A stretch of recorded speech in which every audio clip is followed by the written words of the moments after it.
আমি আল্লাহ পরীক্ষা করব কে দুনিয়াতে ভালো আমল করো। আল্লাযী খালাকাল মাউতা ওয়াল হায়াতা লিয়াবলুয়াকুম আইয়ুকুম আহসানু আমালা।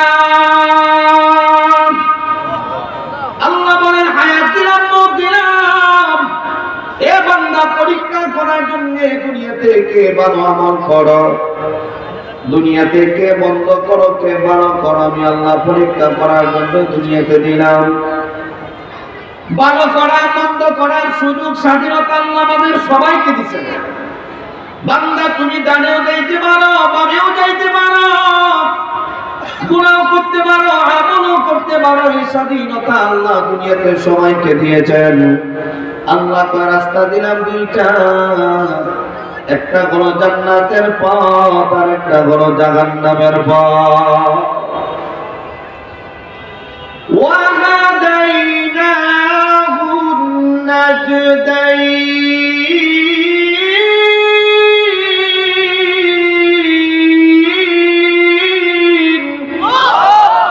আল্লাহ বলেন রাস্তা দিলাম দুইটা, ফারিকুম ফিল জান্নাহ ওয়া ফারিকুম ফিস সাঈদ। একটা হলো জান্নাতের রাস্তা আর একটা জাহান্নামের রাস্তা। তুমি জান্নাতের রাস্তায় চলবা নাকি জাহান্নামের রাস্তায় চলবা, স্বাধীনতা তোমার। কিন্তু কে কতটুকু করে না করে আল্লাহ বলেন সাক্ষী রাখছে, সাক্ষী। হাসরের ময়দানে মিথ্যা বলবা এই সুযোগ তোমাকে দেওয়া হবে না। আমি আল্লাহর সামনে মিথ্যা বলে চার পাইবা না, কারণ সাক্ষী রাখছি। তাও দুইজন ফেরেশতার মাধ্যমে।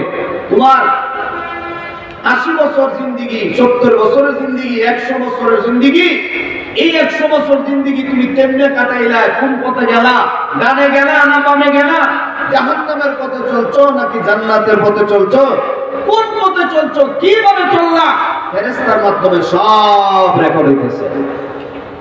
আপনারা ঠিক জোরে বলেন, রেকর্ড হয় না? বিশ্বাস আছে নি? দুইজন ফেরেশতা যে আছে, জোরে বলেন। কিরামা কাতিবিন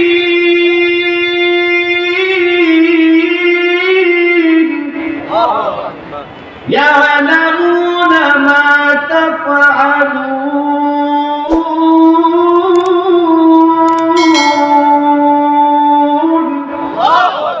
কিরামা কাতিবিন দুইজন ফেরেশতা আল্লাহ কয় নিযুক্ত করে দিয়েছে।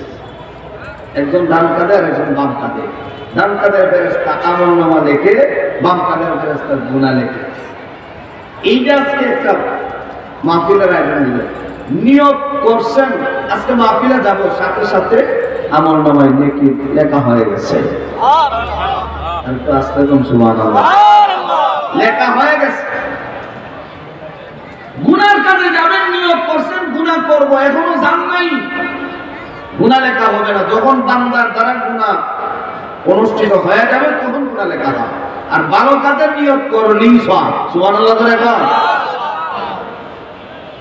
কিরামা কাতিবিনা ইয়ালামুনা মা তাফআলুন।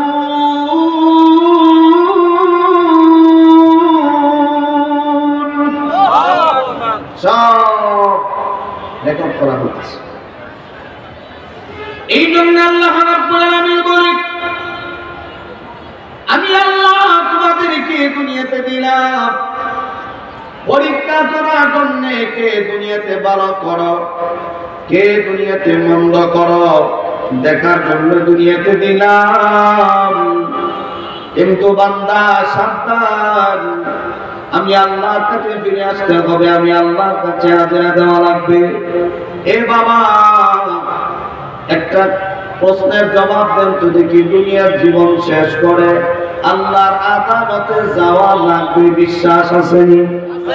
আর জোরে কোন একজন মানুষ যাদের ঈমান আকীদা এমন বলে মৃত্যুর পরে আমার যখন মৃত্যু হয়ে যাবে মাটি আমার দেহ ছেড়ে ফেলবে, আল্লাহ আমার দরদিন করবে। আহলে সুন্নাত ওয়াল জামাতের আকীদা, আল্লাহ প্রথমবার যেমন মানুষ বানানোর ক্ষমতা আছে, দ্বিতীয়বার জীবিত করার ক্ষমতা আছে। আছে না নাই? ওয়াইদাল কুবুর বুতিরাত, আল্লাহ বলেন আমি কবর থেকে বের করব। মানুষগুলির কবর থেকে বের করবো ক্ষমতা আমি আল্লাহ। আর বুঝলে কাম মিনহা খালাকনাকুম ওয়া ফিহা নুঈদুকুম ওয়া মিনহা নুখরিজুকুম তারাতান উখরা। আল্লাহ কয় দ্বিতীয়বার জীবিত করার ক্ষমতা আমি আল্লাহ। অতএব বান্দা, দুনিয়ার হায়াত যখন তোমার শেষ হয়ে যাবে, দুনিয়া থেকে যখন তুমি বিদায় হয়ে যাইবার সামনে তোমার জন্য দুইটা জায়গা আছে। হয়তো তুমি জান্নাতে ঢুকবা, না হয় তুমি জাহান্নামে ঢুকবা।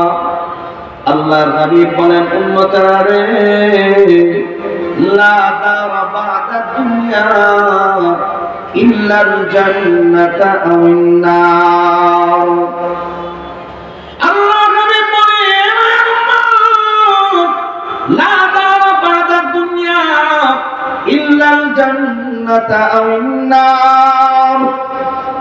মানুষের যখন মৃত্যু হয়ে যাবে, মরণের পরে তার সামনে দুইটা জায়গা আছে, একটা জান্নাত আর একটা জাহান্নাম। আমল যদি বলা হয় বান্দা জান্নাতে ঢুকবে, আমল যদি বলা না হয় জাহান্নামে ঢুকবে। এই জন্য নবী আগের মধ্যে রেখে জানায় দিয়েছে, শুনে নাও, মৃত্যুর পরে দুইটা জায়গা আছে, একটা হলো জান্নাত আর একটা হলো জাহান্নাম। উম্মতরা রে, আমলকে মজবুত বানাও, ঈমানকে মজবুত বানাও, তাহলে আরামের জায়গা জান্নাতে ঢুকতে পারবা। এমন আরামের জায়গা আল্লাহ রাব্বুল আলামিন বলে, এ বান্দা, আমি আল্লাহ তোমাদের জন্য বড় আরামের জায়গা বানায় রাখলাম। যে আরামের জায়গা, এই আরামের জায়গায় শুধু আরাম করবা, আরাম করবা, কোনো কষ্ট হবে না। আল্লাহ নিজেই তো জানায় দেয়, আ'দাতু লিইবাদিয়াস সালিহিন মা লা আইনুন রাআত ওয়া লা উযুনুন সামি'আত ওয়া লা খাতারা আলা কলবি বাশার। আল্লাহ রাব্বুল আলামিন বলেন, এ বান্দা, আমি আল্লাহ জান্নাতের ভিতরে এত নিয়ামত তোমাদের জন্য রাখলাম, মা লা আইনুন রাআত, কোনদিন চোখ দিয়ে দেখো নাই, ওয়া লা উযুনুন সামিআত, কোনদিন কান দিয়ে শোনা নাই, ওয়া লা খাতারা আলা কলবি বাশার, অন্তর দ্বারাও কোনদিন অনুধাবন করতে পারো নাই। আমি আল্লাহ জান্নাতের ভিতরে কত নিয়ামত তোমাদের জন্য রাখলাম। এ বাবা, দুনিয়ার নানা রকম ফল আছে, আল্লাহ নানা রকমের ফল দুনিয়ার জমিনে দিয়েছেন নিয়ামত হিসাবে। আপেলও আছে, আঙ্গুরও আছে, বেদানাও আছে, মালটাও আছে, বিভিন্ন প্রকারের ফল নিয়ামত আল্লাহ দুনিয়াতে দিচ্ছে। এর চাইতে আরো ভালো নিয়ামত আল্লাহ জান্নাতের ভিতরে রাখছে। সুবহানাল্লাহ জোরে কান। দুনিয়ার আপেলের মধ্যে ভেজাল আছে না নাই? আঙ্গুরের মধ্যে ভেজাল, বেদানার মধ্যে ভেজাল, সব মালের মধ্যে ভেজাল আছে। ভেজাল ছাড়া কিছুই নেই, ফরমালিন করা আছে। দেখবেন যারা অ্যাডভান্স বেশি দেয়, আমার দোকানের ফলের চাইতে আর ভালো ফল অন্য কোনো দোকানে পাবেন না, বুঝবেন হে এক নম্বরের ব্যাপার। যে অ্যাডভান্স বেশি দেয় এর দোকানের মাল ভালো না। যে অ্যাডভান্স দেয় না, বসে থাকে, নিলে নিবেন, না নিলে নাই, টাকা থেকে নিয়ে আসি ভালো মাল, টাকা বেশি নিলে নিতে পারেন, না নিলে নাই, বুঝবেন তার মাল ভালো। তাহলে দুনিয়াতে নিয়ামত গুলি আছে। সাধারণত আল্লাহ বুঝাই দিছে যে দুনিয়ার পাখি, বর্তমানে মেহমান যদি দূর থেকে আসে, তাহলে পাখির মধ্যে বর্তমানে আমরা যে মেহমানদারি করি, দূরের কথা না, দুনিয়ার পাখি। আল্লাহ বলেন দুনিয়ার পাখি। ভালো পাখি খাইতে গেলে তো অনেক কষ্ট, একটা পাখি ধরতে গেলে অনেক সময় দরকার, 7-10 দিন যায়, শিকার করতে পারে না, অনেক কৌশলের মাধ্যমে শিকার হয় না। কিন্তু আল্লাহ বলেন দুনিয়াতে এত পাখি, শিকার করতেও কষ্ট হয়, ধরা যায় না। জান্নাতের ভিতরে যে পাখি নিয়ামতগুলি থাকবে, কষ্ট করা লাগবে না, দিলের মাধ্যমে শুধু কল্পনা করছেন, দিলে কল্পনা, রিমোট সিস্টেম, আল্লাহ এত সুন্দর পাখি উপর দিয়ে উড়াল দিতেছে, যদি এটা ধরতে পারতাম। নবীজি বলেন কল্পনা করতে দেরি পাখি সাথে সাথে সামনে এসে হাজির হয়ে যাবে। হাদিসের ভাষায় নবী বলেন ওই জান্নাতি পাখি আপনার সামনে এসে বলবে আতাকুলুনি, আমারে কি আপনি খাবেন? সুবহানাল্লাহ জোরে খান। পাখি এসে জিজ্ঞাসা আপনি কি আমাকে খাবেন? কেমনে খাবেন? ঢাকায় মানুষের রান্না একরকম, সিলেটের মানুষের রান্না আরেক রকম, ময়মনসিংহের রান্না আরেক রকম, এক এক জায়গায় এক এক রান্নার সিস্টেম। এখন আপনি ময়মনসিংহে নাকি নেত্রকোনা নাকি ঢাকা নাকি গাজীপুরে না সুনামগঞ্জের না সিলেটের, কেমনে? নবীজি বলেন সে আরবিতে বলবে আতাকুলুনি, খাইবেন কেমনে খাবেন? জুড়ে খাবেন না বুনা খাবেন? সুবহানাল্লাহ জোরে কর। পাখি জিগাবে জান্নাতি বান্দারে কেমনে খাইবেন? আপনি যেভাবে বলবেন সেইভাবে আপনার সামনে উপস্থাপন হয়ে যাবে। আল্লাহ বলেন এই জান্নাতি পাখি, দামি পাখি তোমাদেরকে খাওয়াবো, যে গুলিতে ডাক দেওয়া লাগতো না, শুধু কল্পনা করলে সাথে সাথে সামনে এসে হাজির হয়ে যাবে। ওয়ালাহমি তাইরিম মিম্মা ইয়াশতাহুন,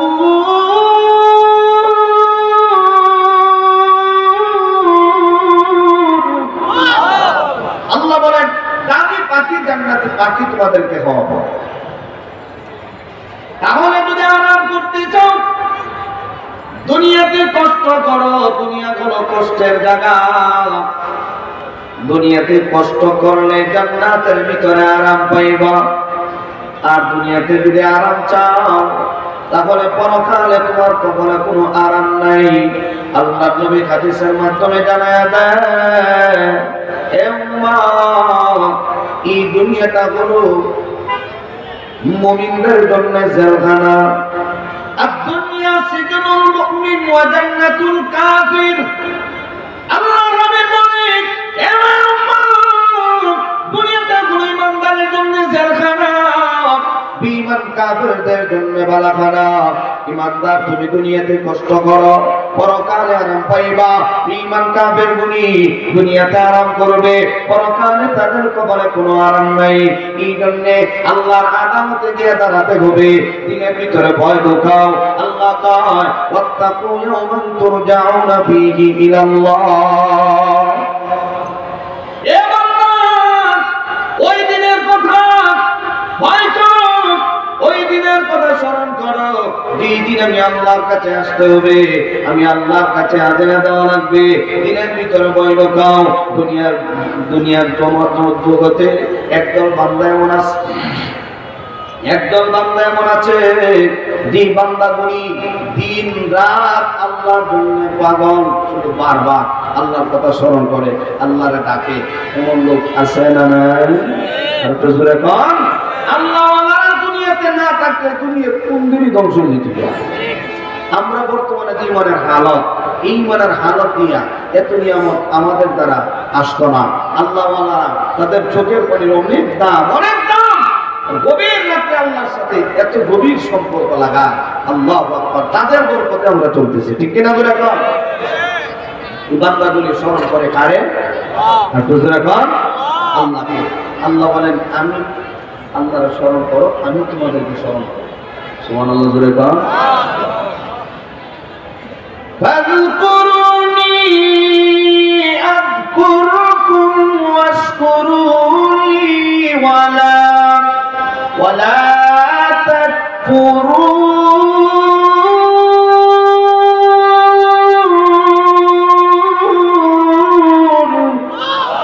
ফাযকুরুনি আযকুরকুম, তোমরা যদি আমি আল্লাহর স্মরণ করতে পারো, আমি আল্লাহ তোমাদেরকে স্মরণ করব। এই জন্য একজন বান্দা আল্লাহর জন্য বড় পাগল, আল্লাহর জন্য বড় দেওয়ানা।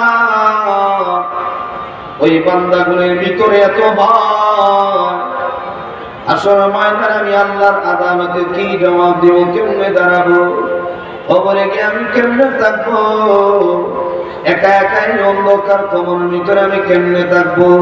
কবরের ভয়, জাহান্নামের ভয়, হাসরের ভয় বান্দাগুলি দিনের ভিতরে ঢুকাইয়া আল্লাহর স্মরণ করে, আল্লাহ জাহান্নাম থেকে মুক্তি দাও, আল্লাহ জাহান্নামের আগুনে থাকতে পারবো না, জাহান্নামের আগুন সহ্য করতে পারবো না। বারবার আল্লাহর কাছে দোয়া করে, আল্লাহ জাহান্নামের আগুন থেকে মুক্তি দিও। ওই বান্দাগুলি আল্লাহ দুনিয়াত দানা কিতাবের ভিতরে লেখা হয়, এই যুবক ভাই আপনাদের মতো একটা যুবক দেখেন দিলের ভিতরে কি পরিমাণ ভয় ঢুকাইছে, আল্লাহ কি সম্মান তারে দান করলো, কত সুন্দর মরণ আল্লাহ তারে দান করছে। একটা নজর জওয়ান, এই জওয়ান মসজিদের ভিতরে নামাজ পড়তেছে, একা একা নামাজ পড়ে। যখন নামাজ পড়তেছে আল্লাহর ওলি একজন মসজিদের ভিতরে ঢুকলো, ইবনে আম্মার।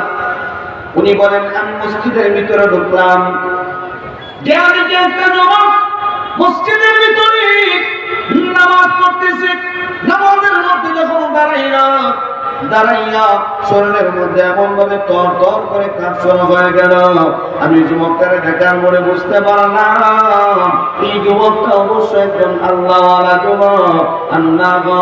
এই যুবকটা নামাজের মাধ্যমে, নামাজটা এত বিনয়ের সাথে আদায় করার কথা না। একজন মানুষ বিনয়ের সাথে নামাজ পড়ে আল্লাহকে রাজি খুশি করার জন্য, আর একজন মানুষ হেলায় দোলায় নামাজ পড়ে মানুষকে দেখানোর জন্য। আছে না নাই? এই জন্য আল্লাহ কোরআনে জানায় দিয়েছে মুসলমান জাহান্নামে ঢুকবে। কোন প্রকারের মুসলমান কি আমার আল্লাহ জাহান্নামের আসামি বানাবেন? আল্লাহ কয় মুসলমানরা জাহান্নামে ঢুকবে, মুসলমানরা ধ্বংস হবে। ফাইলুল লিল মুসাল্লিন,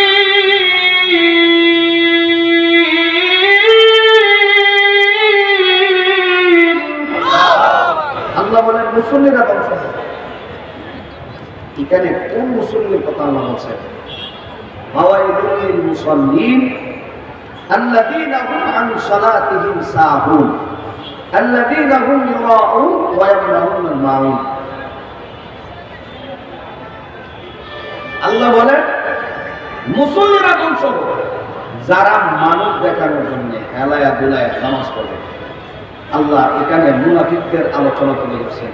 মুনাফিকরা নামাজ পড়তে হেলায় দোলায়, নামাজের ব্যাপারে কোনো কুসুম দিবে, এরা হেলায় দোলায় নামাজ পড়ে। আল্লাহ কয় এরা নামে মুসল্লি, এই মুসল্লি আমি আল্লাহর দরকার নাই, তোরা ধ্বংস। নাউজুবিল্লাহ বলেন। ইবনে আম্মার বলেন আমি মসজিদের ভিতরে ঢুকলাম, ঢুকে দেখি এই যুবক এত বিনয়ের সাথে নামাজ পড়তেছে, শরীরের মধ্যে এমন ভাবে তর তর করে কাজ শুরু হয়ে গেল। আমি তাকায় দেখি যুবকটা শরীর থেকে ঘাম বের হওয়া শুরু হয়ে গেল, যুবকটা এইভাবে কাঁদতেছে। ইবনে আম্মার বলেন আমি দূর থেকে আমি বড় করতেছি, অপেক্ষায় আছি কোন সময় যুবকটা নামাজ থেকে বাড়ি করবে। এই যুবকটা কোন সময় নামাজ থেকে বাড়ি করবে, আমি যুবকটার সাথে আলোচনা করব, আমি যুবকটার সাথে বসে তার সাথে কথোপকথন করব।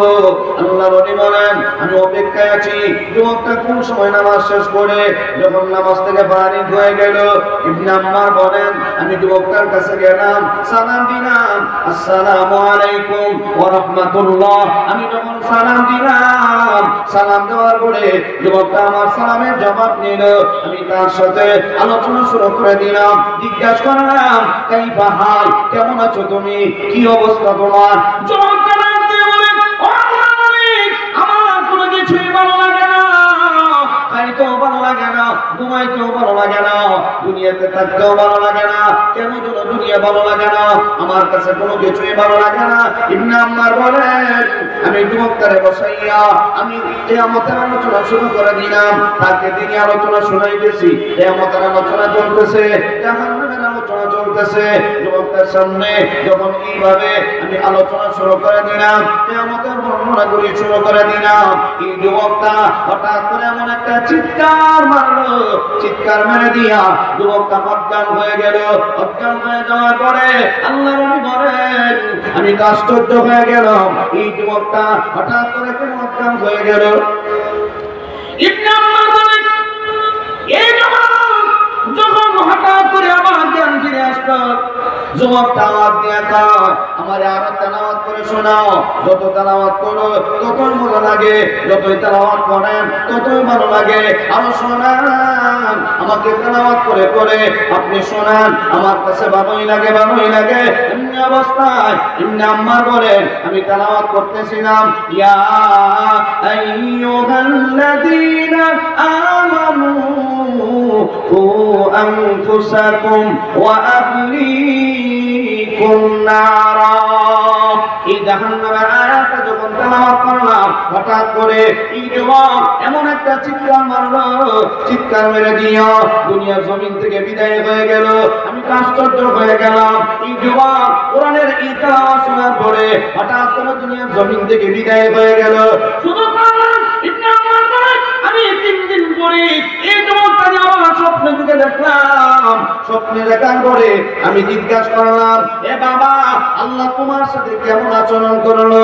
যুবকটা ডাক দিয়ে কয়, আল্লাহ আমার জীবনের গুনাহ মাফ করে দিয়েছেন। শুধু তা না, আমার আল্লাহ আমার আমলনামায় অনেক নেকি দান করেছেন। আল্লাহ আমাকে জান্নাতের মেহমান বানায় দিয়েছে। ইবনে আম্মার বলেন, এই যুবকটা যখন আমি জিজ্ঞাসা করলাম আল্লাহ কেমন আচরণ করলো, বলে আল্লাহ আমার জান্নাত দিয়েছে। আমার আমলনামায় এত নেকি দেওয়া হয়েছে যে আল্লাহ রাব্বুল আলামিন বদরের সাহাবীদের চাইতেও আমার আমলনামায় বেশি নেকি দিয়েছেন। ইবনে আম্মার বলেন, আমি আশ্চর্য হয়ে গেলাম, জিজ্ঞাসা করলাম, সাহাবীদের চাইতে, বদরের সাহাবীদের চাইতে তোমার আমলনামায় বেশি নেকি দেওয়া হলো, এর মানেটা কি বুঝলাম না। বদরের সাহাবীদের সম্মান তো অনেক বেশি। যুবকটা ডাক দিয়ে বলে, ও আল্লাহর নবী, ভালো করে শুনেন, সাহাবীরা তরবারির আঘাতে শাহাদাত বরণ করেছে, আর আমি যুবক কোরআন তেলাওয়াতের আঘাতে শাহাদাত বরণ করেছি। কোরআন তেলাওয়াতের আঘাতে শাহাদাত বরণ করেছি, কিন্তু কোরআনের বরকতে আল্লাহ আমার আমলনামায় বেশি নেকি দিয়েছে। শুধু তা না, ইবনে আম্মার বলেন, আমি তার কপালের দিকে তাকায় দেখি কুদরতি ভাবে আয়াত ভেসে উঠতেছে, কোরআনের আয়াত। সুবহানাল্লাহ, একবার বলবেন না? মাশাআল্লাহ, দেখছেন তো কোরআনের পাখিগুলি হাজির হয়ে গেল। সবার দিনের ভিতরে তামান্না ঢুকান যে আমার ছেলে, আমার নাতি, আমার বাতিজা কিভাবে যেন কোরআনের হাফেজ হয়। ভালো লাগতেছে না? কথা বলেন না, ভালো লাগে? এখানে অনেকের বাবা আছে, অনেকের মা আছে, কি পর্যন্ত আনন্দ, আমার ছেলেটা কোরআনের হাফেজ, আমার ছেলেটা কোরআনের হাফেজ, আলেম হবে, হাফেজ হবে, কত আনন্দ। আপনার দিলের ভিতরে কিন্তু কেন দরকার, আমার ছেলে যেন হাফেজে কোরআন হয়, আমার ছেলে যেন আলেম হয়, আমার নাতি যেন হাফেজে কোরআন হয়, কত আনন্দ। নবীজি বলেন, আলেমের বাবা হতে পারলেন, হাফেজের বাবা হতে পারলেন সৌভাগ্যবান। এই জন্যে এই যে জান্নাতের পাখিগুলি সুন্দর করে বসা, কত সুন্দর লাগে, এটা আল্লাহর দান। এই জন্য চেষ্টা করলেই সব কিছু অর্জন হয়। আল্লাহ নবী বলেন, আমি তাকায় দিই, কুদরতি ভাবে তার কপালের মধ্যে কয়েকটা আয়াত বসে উঠতেছে। সুবহানাল্লাহ ধরে বলেন, فهو في عيشة راضية في جنة عالية قطوفها دانية। আয়াতগুলি যখন বসছে, এই আয়াতের তর্জমা হলো ফাহুয়া ফি আইশাতির রাদিয়া। আল্লাহ কয়, যারা নেককার, যারা পরহেজগার, আমি আল্লাহ তাদেরকে জান্নাতের মেহমান বানায় দেব। ওরা জান্নাতের ভিতরে আরামে আয়েশে জিন্দেগি কাটাবে। তাও একদিন, 2 দিন, 1 মাস, 2 মাস, 1 বছর, 2 বছরের জন্য না, অনন্তকালের জন্য আমি আমার ওই বান্দাগুলোকে জান্নাত দান করব। এই জান্নাতের ভিতরে ঢুকতে গেলে নেক আমলের দরকার আছে না নাই? বেশি বেশি নেক আমল করার চেষ্টা করব, ঈমানকে মজবুত বানাবো, আমলকে মজবুত বানাবো। আল্লাহ রাব্বুল আলামিন আমাদের সবাইকে ঈমান আমল মজবুত বানানোর তৌফিক দান করুন। সকলে বলি আমিন, সুম্মা আমিন। ওয়া আখিরু দাওয়ানা আলহামদুলিল্লাহি রাব্বিল আলামিন। আমারটা একটু অফ করে দেন তো, খালি টাচ দিয়ে অফ করে দেন নিচে, ওই যে মাঝখানে, হ্যাঁ মাঝখানে।